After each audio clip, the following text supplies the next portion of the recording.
Welcome back, everybody. Now we're going to continue with our class on the financial system. And as you saw, we finished covering the bond market in the previous video. And now we're going to continue by covering another type of financial market, which is the stock market.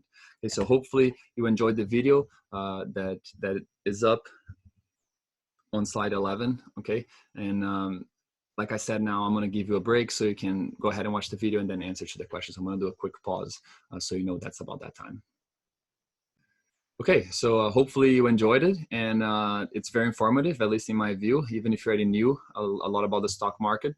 And usually this tends to be the type of market that a lot of people at least heard a lot about, right? Especially because of the news. And basically, I want to see if everybody got the idea by answering this question. So every time a Starbucks stock is traded, Starbucks earns money, which allows the company to expand and evaluate the statement. As we know, this is going to be false, right? The only time that a company gets the cash to then be able to apply that to its expansion plans is through the IPO, the initial public offer. So just the first time a stock is sold, but not when it's resold. Okay, let's be very clear about that.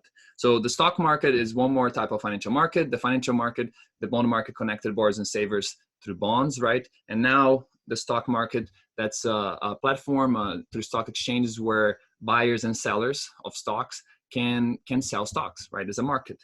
So the price of the stocks are all based on demand and supply, just like we've seen since the beginning of the semester, okay? Different than the debt finance, which is what the bond market is. This is a type of equity finance. Why? Because a stock is just simply a claim to partial ownership of a firm, right? So in this case, you're financing your expansion through giving out parts of your company, ownership of your company, okay? Now, how are stockholders compensated?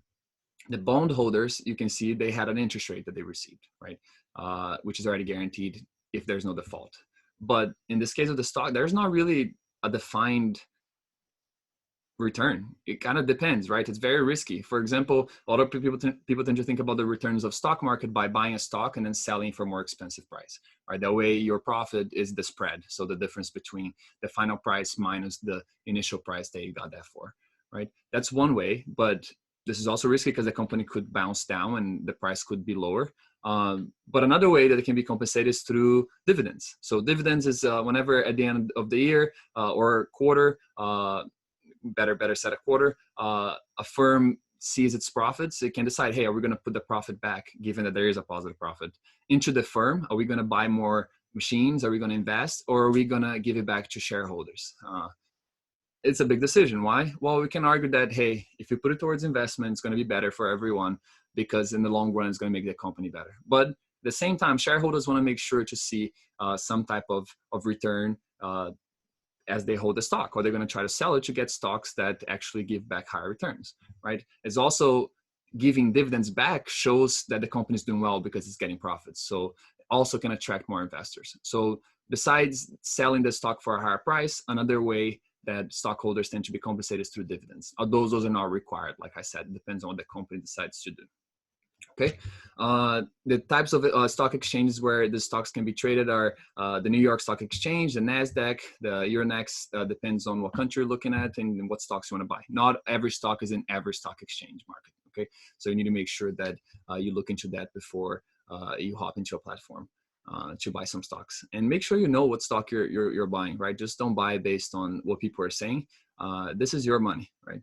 Stop, think, look into the company, evaluate future earnings, see if you think they're going to do well, and keep an eye on it even after you get it, right? Because you never know what's going to happen. Look at the coronavirus outbreak. Nobody, well, maybe some people could, but I could not have predicted that. So things can happen. And hey, bondholders are still getting paid the interest rate that they agreed upon in the beginning of the contract, right? But stockholders, a lot of companies, you see those prices of stocks going down. If they try to sell it now, they'll have a loss, right? So there's trade-offs between investing in the stock versus in the bond market. Of course, the stock market can give you way higher returns as well because there's less uncertainty, because there's more uncertainty, right? So higher risk, higher returns, potential of higher returns, okay? So what else to talk about the stock market? Like I said, usually stocks, the stock is just, when it's sold for the first time, it's called initial public offering period. And this stock then is for the first time that money goes back, the first and only time that money goes back to in this case, Starbucks, as we're analyzing, to this big company that issued it, okay? Eddie, but what if I want to get an overall idea about how the overall stock market is going? How can I do that?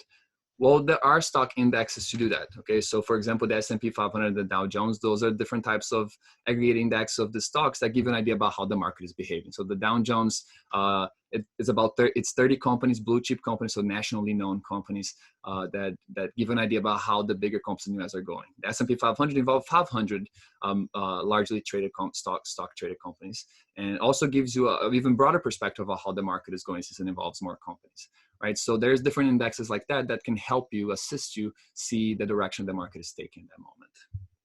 Okay, so just to give you an idea, you can see the S&P 500 over time. You can see that it does tend to fluctuate, right, over time. But overall, you can see that there's a positive trend, right? It keeps going up over time, showing that people that are potentially earning positive returns if they know how to manage their investment, right? Of course, it depends on when you sell.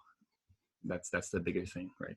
If the value goes down when you sell, then you're going to make a loss independent of the overall volatility of the market, right? So one thing to notice is that despite volatility in the market, it's important to see the overall trend of the market, which is upward, which means it's doing well. Okay, so here's a good question to stop and think about. I want to know, does the stock market impact GDP? Directly, indirectly? I want you to think this through. So take a second, pause the video, and write down. Do you think yes? Do you think no? And why? Okay, and we can talk about this in our virtual classes. Okay, of course, I'm gonna save those discussions for our virtual class, but I'll do give a quick hint that remember that the GDP is made of the final values of all goods and services produced within the country. Is a resold stock a final good? No. Right? So in this case, the selling of stocks is not going to be included into GDP, right? But it could indirectly impact GDP. If everybody's looking to the stock market as a way to see how the economy is doing, as we tend to see on the news, as people talk about it, and they're not the same thing, but they tend to be somewhat correlated to up to a level, right? Then when people see the stock market doing really well, they're going to get really confident. And what do confident people do? Tend to spend, tend to invest, tend to borrow. So if I'm feeling really comfortable about the economy, if I feel like I'm not going to lose my job going forward because it seems like the economy is booming and it's just growing, maybe I'll go get a car now that I've been waiting to get a loan for, right? Maybe I'll go and get a house.